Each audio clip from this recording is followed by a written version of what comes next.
Pernah lihat benda unik ini? Kelihatannya cuma anyaman pandan biasa ya. Tapi bagi orang Batak, ini adalah tandok. Tandok bukan sekedar wadah.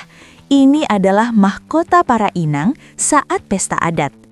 Isinya beras, simbol kehidupan dan berkat buat tuan rumah. Coba bayangkan, berjam-jam berdiri, berjalan jauh, sambil menjunjung beban di kepala. Berat, pasti. Capek, jangan ditanya. Tapi lihat senyum mereka. Inang kita rela lakuin ini demi kehormatan keluarga, demi adat, dan demi dalihan Natolu yang kita banggakan. Jadi, kalau lihat tandok, ingatlah, itu bukti cinta inang yang gak pernah habis buat kita semua. Bangga jadi orang Batak.